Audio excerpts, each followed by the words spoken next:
ओम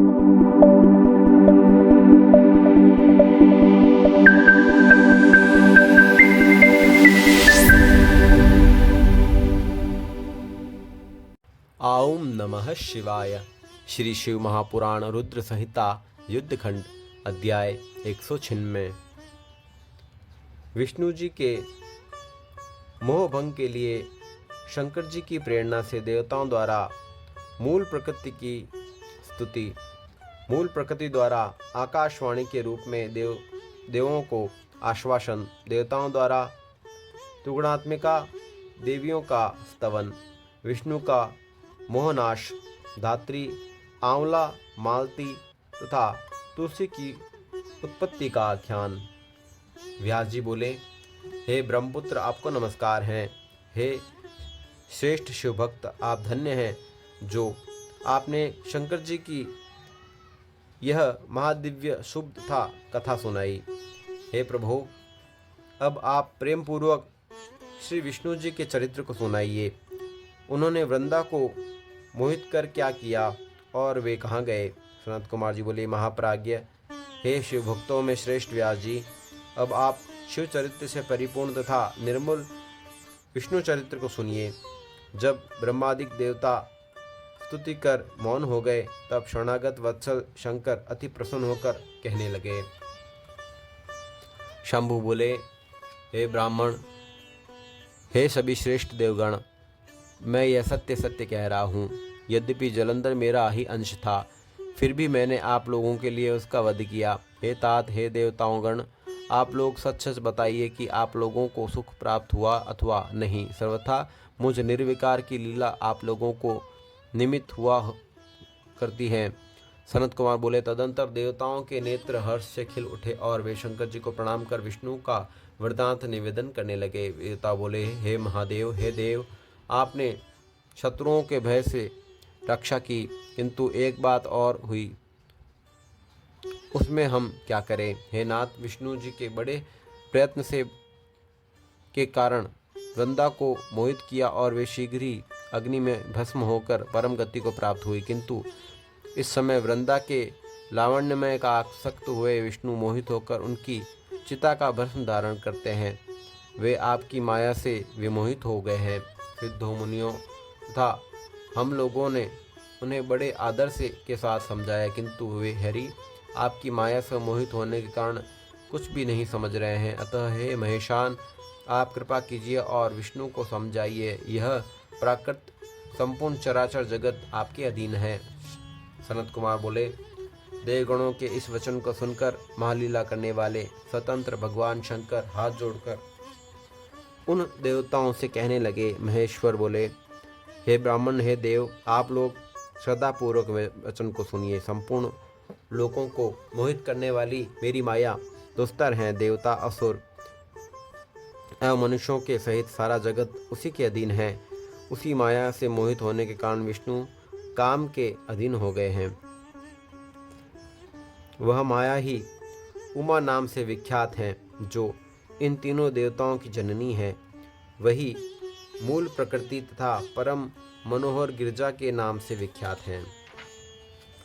हे देवताओं, आप लोग विष्णु का मोह दूर करने के लिए शीघ्र ही शरणदायिनी, मोहिनी तथा सभी कामनाओं को पूर्ण करने वाली शिवा नामक माया की शरण में जाइए और उस मेरी शक्ति को संतुष्ट करने वाली स्तुति कीजिए। यदि वे प्रसन्न हो जाएंगी तो आप लोग का सारा कार्य पूर्ण करेंगी। सनत कुमार बोले, हे व्यास, पंचमुख भगवान शंकर हर उन देवताओं से ऐसा कहकर अपने सभी गणों के साथ अंतर्ध्यान हो गए। शंकर की आज्ञा का अनुसरण करते इंद्र सहित देवता मन में भक्तवत्सला मूल प्रकृति की स्तुति करने लगे। देवता बोले, जिस मूल प्रकृति से उत्पन्न हुए सत्व, रज और तम, ये तीनों गुण इस सृष्टि का सृजन, पालन और संहार करते हैं, और जिसकी इच्छा से ही विश्व का आविर्भाव तथा तिरोभाव होता है, उस मूल प्रकृति को हम नमस्कार करते हैं, जो पराशक्ति शब्द आदि 23 गुणों संबंधित हो जगत में व्याप्त हैं, जिसके रूप और कर्म को तीनों लोकों में नहीं जानता, कोई नहीं जानता, उस मूल प्रकृति को हम नमस्कार करते हैं। जिसकी भक्ति के से युक्त पुरुष दारिद्र्य, मोह, उत्पत्ति तथा विनाश आदि को नहीं प्राप्त करते हैं, उन भक्त वत्सला मूल प्रकृति को हम नमस्कार करते हैं। हे महादेवी, हे परमेश्वरी, हम देवताओं का कार्य कीजिए। हे शिवे, विष्णु को मोह को दूर कीजिए। हे दुर्गे, आपको नमस्कार है। हे देवी, कैलाशवासी शंकर जलंधर के युद्ध में उसका वध करने के लिए शिव के प्रवृत्त होने पर गौरी के आदेश से ही विष्णु ने बड़े प्रयत्न से सारा वृंदा को मोहित किया और उसका सात्वित्व नष्ट किया। तब वह अग्नि के में भस्म हो गई और उत्तम गति को प्राप्त हुई। तब भक्तों पर अनुग्रह करने वाले शंकर ने हम लोगों पर कृपा करके जलंधर का वध कर दिया और हम सभी को उसके भय से मुक्त कर दिया।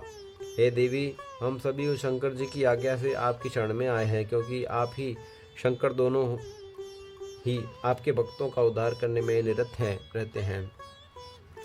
हे भगवती, वृंदा के लावण्य से भ्रमित हुए विष्णु इस समय ज्ञान से नष्ट और विमोहित होकर उनकी चिता का भस्म धारण वही स्थित हैं। हे महेश्वरी, आपकी माया से मोहित होने के कारण ही सिद्धों और देवताओं के द्वारा समझाए जाने पर भी विष्णु नहीं समझ रहे हैं। महादेवी, कृपा कर कीजिए और विष्णु को समझाइए, जिससे देवताओं का कार्य करने वाले हे वे विष्णु समर्चित होकर अपने लोक की रक्षा करे। इस प्रकार की स्तुति करके देवताओं ने अपनी क्रांति से समस्त दिशाओं से व्याप्त किए हुए एक तेजोमंडल को आकाश में स्थित कर दिया। हे व्यास, इंद्र सहित ब्रह्मा आदि सभी देवताओं ने मनोरथों को देने वाली आकाशवाणी उस तेजोमंडल के मध्य में सुनी। आकाशवाणी बोली, हे देवताओं, मैं ही 3 प्रकार के गुणों के द्वारा अलग अलग तीनों रूपों में स्थित हूँ। रजोगुण रूप से गौरी, सत्व रूप से लक्ष्मी तथा तमोगुण से सुरा ज्योति के रूप में स्थित हूँ। अतः आप लोग मेरी आज्ञा से उन देवियों के समीप आदरपूर्वक जाइए और प्रसन्न होकर उन मनोरथ को पूर्ण करेगी। सनत कुमार बोले, हे मुने, विस्मय से उल्फुत नेत्र वाले देवताओं द्वारा उस वाणी को सुनते ही वह तेज अंतर्ध्यान हो गया। तत्पश्चात सभी देवगण उस आकाशवाणी को सुनकर तथा उस वाक्य से प्रेरित होकर गौरी, लक्ष्मी और सुरा देवी को प्रणाम करने लगे। ब्रह्मादि सभी देवताओं ने नतमस्तक होकर विविध स्तुतियों पर से परम भक्ति पूर्वक उन देवियों की स्तुति की। हे व्यास, तब वे देवियां अपने अद्भुत तेज से सभी दिशाओं को प्रकाशित करती हुई शीघ्र ही उनके समक्ष प्रकट हो गई। तब देवताओं ने उन देवियों को देखकर अत्यंत प्रसन्नता से उन्हें प्रणाम करके भक्ति से उनकी स्तुति कर अपना कार्य निवेदन किया। इसके बाद भक्त वत्सला उन देवियों ने प्रणाम करते हुए उन देवताओं को देखकर उन्हें अपना अपना बीज दिया और आदरपूर्वक उनसे यह वचन कहा। देवियां बोली, हे देवताओं, हे देवगणों, जहाँ विष्णु स्थित हैं वहाँ इस बीज को बो देना, इससे आप लोगों का कार्य सिद्ध हो जाएगा। सनत कुमार बोले, हे मुनि, इस प्रकार कहकर वे देवियां अंतर्ध्यान हो गई। वे ब्रह्मा, विष्णु, रुद्र की त्रिगुणात्मक शक्तियां थी। तब इंद्र सहित ब्रह्मा आदि सभी देवता प्रसन्न हो गए, उन बीजों को लेकर वहां गए। वहां भगवान विष्णु स्थित थे। हे मुने, उन देवताओं ने वृंदा की चिता के नीचे भूतल पर उन बीजों को डाल दिया और उन शिव शक्तियों का स्मरण करके वे वहीं स्थित हो गए। हे मुनीश्वरों, उन डाले गए बीजों से धात्री, मालती तथा तुलसी नामक 3 वनस्पतियां उत्पन्न हो गई।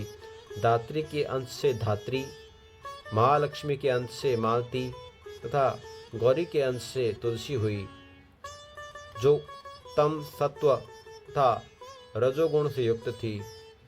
हे मुने, तब स्त्री रूपिणी उन वनस्पतियों को देखकर उनके प्रति विशेष राग विलास से विभ्रमण से युक्त होकर विष्णु जी उठ गए। उन्हें देखकर मोह के कारण कामासक्त चित्त से वे उनके प्रेम की याचना करने लगे। तुलसी और धात्री ने भी राग पूर्वक उनका अवलोकन किया। सर्वप्रथम लक्ष्मी जी ने जिस बीज को माया से देवताओं को दिया था, उससे उत्पन्न हुई स्त्री मालती जिससे ईर्ष्या करने लगी, इसलिए वह बर्बरी इस गर्गित नाम से पृथ्वी पर विख्यात हुई और धात्री तथा तुलसी राग के कारण उन विष्णु के लिए सदा प्रीतिपद हुई। तब विष्णु का दुख दूर हो गया और वे सभी देवताओं को नमस्कार करते हुए प्रसन्न होकर उन दोनों के साथ वैकुंठधाम लोक को चले गए। हे विप्रेंद्र, कार्तिकेय के महीने में धात्री और तुलसी को सभी देवताओं के लिए प्रिय जानना चाहिए और विशेष रूप से ये विष्णु को अत्यंत प्रिय है। हे महामुने, उन दोनों में भी जो तुलसी अत्यंत श्रेष्ठ है वह धन्य है। यह गणेश को छोड़कर सभी देवताओं को प्रिय है तथा संपूर्ण कामनाओं को पूर्ण करने वाली है। इस प्रकार ब्रह्मा, इंद्र आदि वे देवता विष्णु को वैकुंठ में स्थित होकर उनको नमस्कार कर तथा उनकी स्तुति कर अपने अपने स्थान को चले गए हैं। मुनिश्रेष्ठ, मोह भंग हो जाने पर विष्णु जी ज्ञान प्राप्त कर शिव जी का स्मरण करते हुए अपने वैकुंठ में सुखपूर्वक निवास करने लगे। यह आख्यान मनुष्य के सभी पापों को दूर करने वाला, मनुष्यों की संपूर्ण कामनाओं को पूर्ण करने वाला, समस्त कामना विकारों को नष्ट करने वाला तथा सभी प्रकार के विज्ञान को बढ़ाने वाला, जो भक्ति से युक्त होकर इस आख्यान को नित्य पढ़ाता है, सुनता तथा सुनाता है, वह परम गति को प्राप्त करता है। जो बुद्धिमान वीर इस अद्भुत आख्यान को पढ़कर संग्राम में जाता है वह विजयी होता है, इसमें संदेह नहीं है। यह आख्यान ब्राह्मणों को ब्रह्म विद्या देने वाले, क्षत्रियों को जय प्रदान करने वाला, वैश्यों को अनेक प्रकार का धन देने वाला तथा शूद्रों को सुख देने वाला है। हे व्यास, यह शिवजी में भक्ति प्रदान करने वाला, सभी के पाप का नाश करने वाला और यह लोक और परलोक में उत्तम गति देने वाला है। ओम नमः शिवाय। श्री शिव महापुराण रुद्र संहिता युद्धखंड अध्याय 196 अध्याय 196 संपूर्ण हुआ।